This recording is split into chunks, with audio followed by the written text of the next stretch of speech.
त्याच्याशिवाय इंजिनिअरिंग आहे किंवा जे काही लोक डिप्लोमा करतात आणि डिप्लोमाच्या पुढे इंजिनिअरिंग करतात. आणि सरांनी मला सांगितलं की बरेचसे विद्यार्थी यापैकी काही ना काही मार्ग पुढे घेतात. राईट. आता इथे काही मी शिक्षण तज्ञ नाहीये की मी येऊन तुम्हाला सांगेन की अरे हे फील्ड चांगलं आहे किंवा हे क्षेत्र चांगलं आहे. पण आमचा एक सगळ्यांचा इथे बॅकग्राऊंड जो आहे ते आम्ही काम केलंय किंवा आमचं करिअर आहे हे कॉम्प्युटर्स रिलेटेड किंवा आपण इन्फॉर्मेशन टेक्नॉलॉजी आहे. तर त्याबद्दल आम्ही पुढे बोलू, म्हणजे मी बोलीन आणि शिवाय तुम्हाला काही प्रश्न असेल हे सुद्धा लोक आपल्याला उत्तर देऊ शकतील.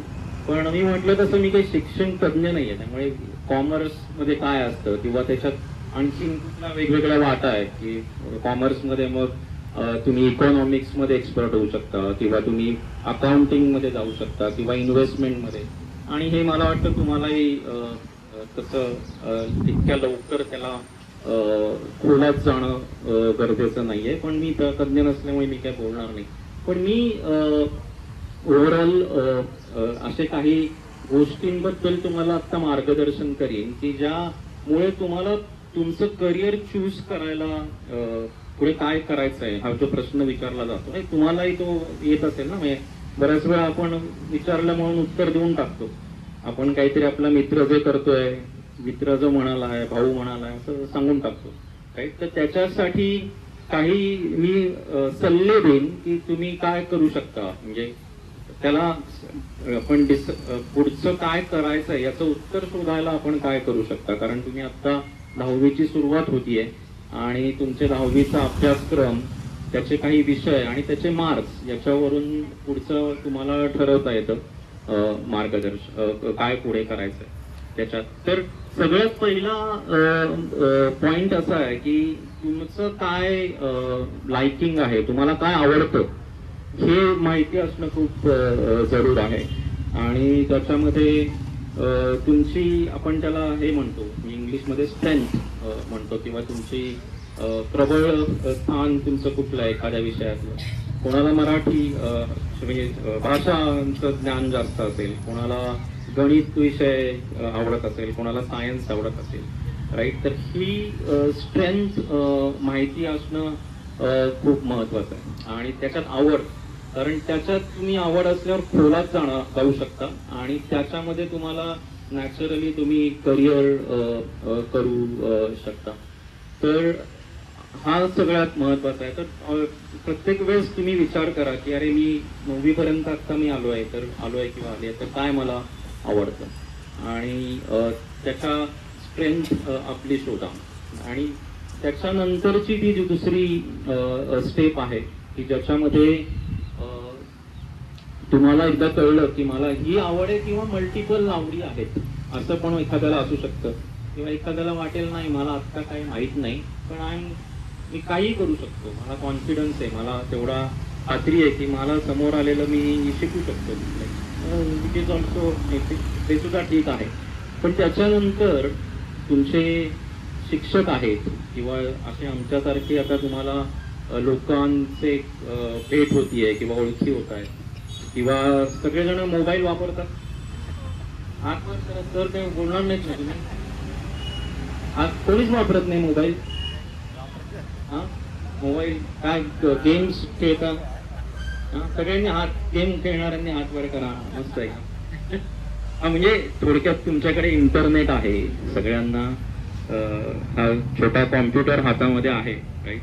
तर तुमच्याकडे तुम्ही याच्यातही वेळ घालू शकता की बाबा मला समजा आज एखादा खेळ आवडतो किंवा एखादा विषय आवडतो, याच्यात पुढे काय करता येईल, याच्यात काय ते ऑप्शन्स आहेत. तर हे ऑप्शन्स, करिअर ऑप्शन्स जे म्हणतो ते आपण शोधू शकतो.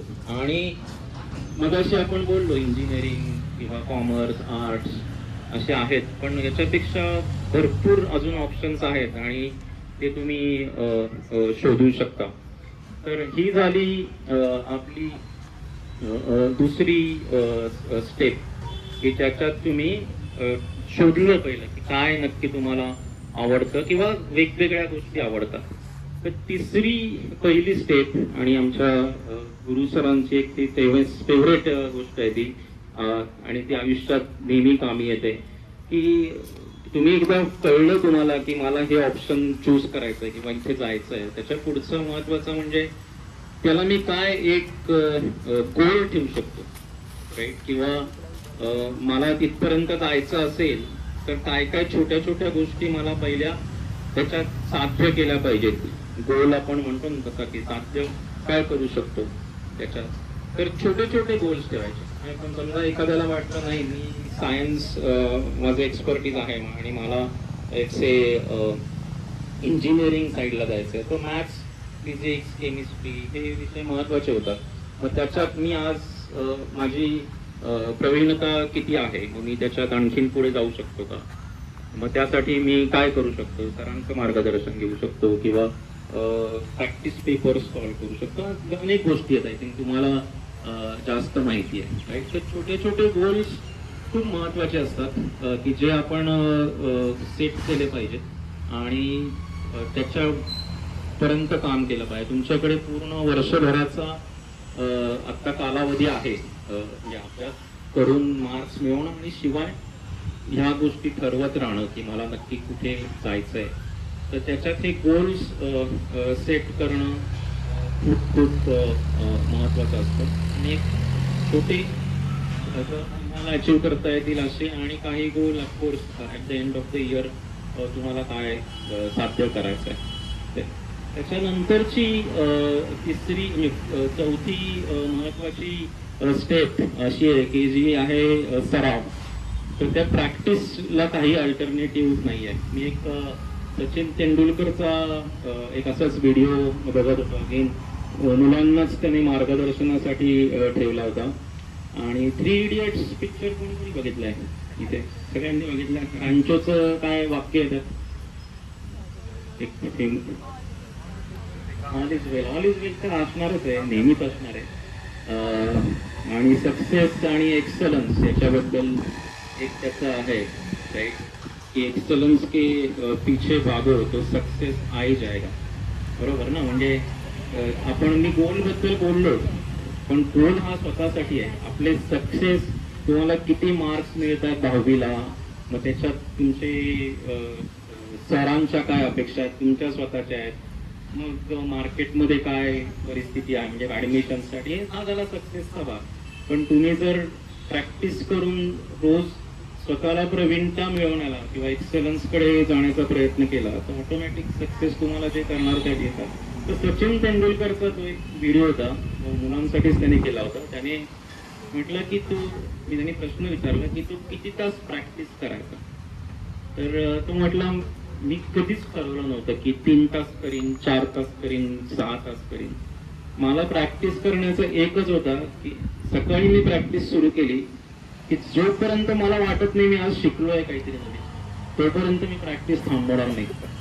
मग त्याला कधी 3 तास लागतील तर कधी 12-12 तास मी प्रॅक्टिस करत राहीन.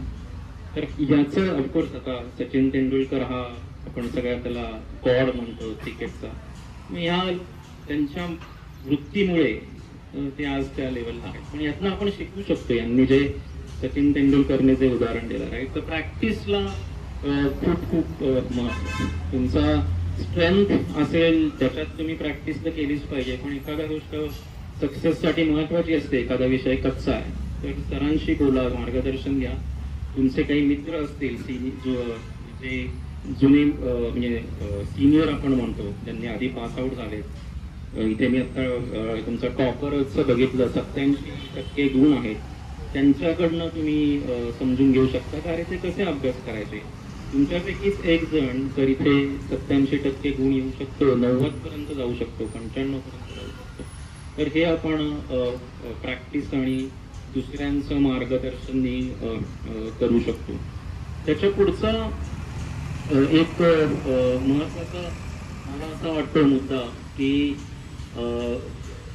ग्रुप मधनं आपण बरंच शिकू शकतो. आपण एकटे, जसे सर मगाशी म्हणाले की बऱ्याचशा गोष्टी आज आम्ही आमच्या ज्युनियर्स कडून शिकत असतो, पण सेम वे तुम्ही तुमचे ग्रुप्स करू शकता. एखाद्याचं गणित चांगलं, एखाद्याचं सायन्स चांगलं आहे आणि ग्रुप स्टडीजनी एक खूप खूप फायदा होतो आणि यातून तुम्ही एखाद्याने की बाबा करिअर काय ऑप्शन्स आहेत,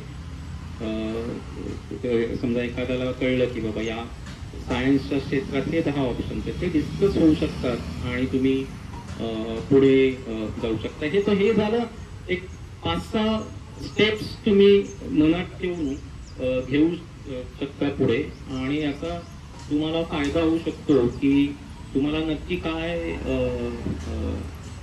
पुढे जाऊन अचीव्ह करायचं आहे किंवा कुठला मार्ग पुढे निवडायचा आहे. 11वी आणि 12वी जर तुम्ही गेलात किंवा डिप्लोमाला गेलात तर ते महत्त्वाचे असतात आणि त्याच्यानंतरची स्टेप असते 12वी नंतर आणि किंवा डिप्लोमा नंतर की आणखीन तुम्ही त्याच्यात ग्रॅज्युएशन किंवा मास्टर्समध्ये काय मार्ग करू शकता. तर ह्या स्टेप्स नेहमी हेल्प करतात.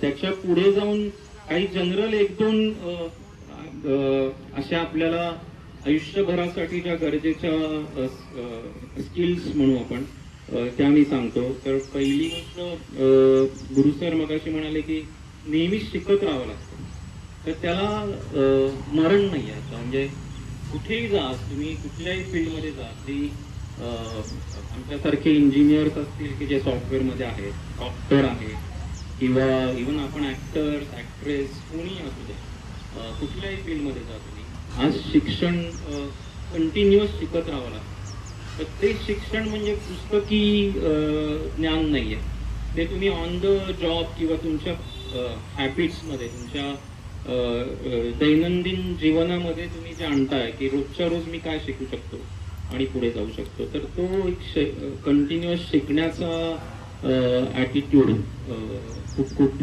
महत्त्वाचा ठरतो. आणि त्याच्याशिवाय दुसरा एक महत्त्वाचा असतो की त्याला आम्ही, तर मला मराठी शब्द माहीत नाही, तसेही मी बरेच इंग्रजी शब्द वापरतोय, अजाईल किंवा फ्लेक्झिबिलिटी, लवचिकता खरा शब्द आहे, पण ती जी असते ती फार महत्त्वाची असते. म्हणजे आज जसं सर म्हणाले की आर्टिफिशियल इंटेलिजन्स सगळेजण बोलतात, तर आम्ही सगळे शिकतोय ॲक्च्युली. आणि आर्टिफिशियल इंटेलिजन्स म्हणजे काय, म्हणजे वयाचं आम्ही 50च्या जवळ आलो तरी पण आम्हाला शिकावं लागतंय. तर सेम वे तुम्हाला मोबाईल 5-6 वर्षापूर्वी आपल्या हातात आले असतील, स्मार्टफोन 10 वर्षापूर्वी फार, पण आपण सगळे शिकलो, राईट. तसंच पुढे जाऊन वेगवेगळे बदल होत राहतील, तर तुमच्या क्षेत्रातही ते येणार आहेत. नाहीतर मग आपण बदलतो. क्रिकेटचंच उदाहरण घ्या. जसे पहिल्या टेस्ट मॅच होत्या, मग 50 ओव्हरच्या होत्या आणि आता 20 ओव्हरच्या. आपण तुम्ही वर्ल्ड कप बघत असाल तर आपल्याला कळतं 20 ओव्हरच्या मॅचला वेगळे प्लेयर्स घेतलेले असतात. तर ते तसा रिलेव्हंट त्यानुसार तुम्हाला शिकावं लागतं. आणि सगळ्यात शेवटचा एक मुद्दा मी मांडीन आणि मग मी थांबीन. मग त्याच्यानंतर वाटलं तर आपण इन्फॉर्मेशन टेक्नॉलॉजी याच्याबद्दल कोणाला बोलायचं असेल तर ते बोलू शकतात की काय ऑप्शन्स वगैरे, किंवा आपण तुम्ही प्रश्न विचारू शकता. सगळ्यात शेवटचा महत्त्वाचा मुद्दा तुमच्या पुढच्या करिअरसाठी असा आहे की प्रत्येकाला एखाद्या कुठली तरी तुमचं करिअर, प्रोफेशन किंवा तुम्ही जे काही ठरताय ते सोडून एखादी हॉबी वगैरे पाहिजे की ज्याच्यात तुम्ही तुमचं आपण हे म्हणतो की मानसिक तुमची मेंटल हेल्थ की जो तुम्ही एक मेंटेन करू शकता आणि तुमच्या आवडीचं काम करून स्वतःला तुम्ही नेहमी मेंटली फिट ठेवू शकता. तर हॉबी आणि दुसरं तुमची फिजिकल हेल्थ, या दोन्ही गोष्टी खूप महत्त्वाच्या होतात की ज्या तुम्ही नेहमी लक्षात ठेवून, कारण आत्ता तुम्ही यंग आहात, पण त्या तुमच्या डिसिप्लिनमध्ये जर आल्या तर त्या पुढे जाऊन नेहमीच फायद्याच्या होतात. कारण करिअर हे मॅरेथॉन सारखं आहे, ते लॉंग रन असतं, ते काही शॉर्ट रेस नाही आपली की संपली. आपण एक 10वी झाली निर्णय घेतला संपली, 12वी झाली निर्णय घेतला संपली, पहिला जॉब मिळाला संपली, किंवा तुम्ही जे काही तुमच्या क्षेत्रात काम करणार ते पुढे पुढे पुढे पुढे एक ही जर्नी कंटिन्यू होते. ते एवढं आय थिंक काही मी छोटे सल्ले दिले की जे मला वाटतं की तुम्ही कुठलंही फील्ड सिलेक्ट करा की जिथे जर तुम्ही एक छोट्या गोष्टी एक 6 ते 7 मी ज्या सल्ले दिले ते तुम्ही अंमलात आणले, तुमच्या हॅबिट्समध्ये आणले, तर एक फायदा होऊ शकतो. आणि नक्कीच तुम्ही तुमचे जे तुम्ही स्वतःसाठी गोल ठरवलेत ते तुम्ही मिळवू शकता. तेवढं बोलून मी थांबतो. आणि जर ते तुम्हाला प्रश्न असतील किंवा इथे माझ्या सहकाऱ्यांना काही बोलायचं असेल, स्पेशली सॉफ्टवेअर इंडस्ट्रीमधले राईट, तर ते बोलू शकतात. मी फक्त एकच थांबण्याच्या आधी सांगतो की तुम्ही सरांनी मगाशी हे डायरेक्टर आहेत ते डायरेक्टर आहेत, तर नक्की डायरेक्टर असतो काय? आपल्याला पिक्चरचा डायरेक्टर माहिती आहे किंवा डान्स डिरेक्टर माहिती आहे, तर तेवढं कळतं कारण ते आपण टी व्हीवर बघत असतो. तर आम्ही इंजिनिअरिंग डिरेक्टर आहोत किंवा इथे ऑपरेशन्स किंवा इन्फ्रास्ट्रक्चर डिरेक्टर आहोत. तर थोडक्यात इंजिनिअरिंग डिरेक्टर म्हणजे मला सॉफ्टवेअर इंजिनिअरिंग म्हणजे सॉफ्टवेअर कसं बनवायचं याचा अनुभव आहे आणि ते बनवायला ज्या ज्या स्टेप्स असतात किंवा जी त्याची प्रणाली असते याचं मला एक ओव्हरऑल अनुभव आणि त्याचं ज्ञान आहे. तर ते वापरून मी एक अख्खं प्रॉडक्टची टीम 100 लोकांची असेल, 30 लोकांची असेल, 40 लोकांची असेल, ती त्यांना मार्गदर्शन करून एक प्रॉडक्ट मी डेव्हलप करून एक चांगल्या क्वालिटीचं प्रॉडक्ट तयार करू शकतो. हे माझं काम आहे मेन. तर याच्यामुळे मला डिरेक्टर ऑफ इंजिनिअरिंग, ते आमच्याकडे डिरेक्टर ऑफ इन्फ्रास्ट्रक्चर आहे. थोडक्यात त्यांचं इन्फ्रास्ट्रक्चर किंवा मी जे तर मग अशी म्हटले की तुम्हाला सॉफ्टवेअर रन करायला हार्डवेअर लागतं किंवा नेटवर्क लागतं, तर ते मॅनेज करावं लागतं. त्याच्या रिलेटेड ज्ञान हर्षद सरांना आहे, म्हणून ते तो रोल प्ले करतात. तर एवढंच मी म्हणून थांबतो. तुम्हाला काही प्रश्न असेल तर विचारू शकता किंवा इथे कोणाला काही ऍड करायचं तर करू शकता.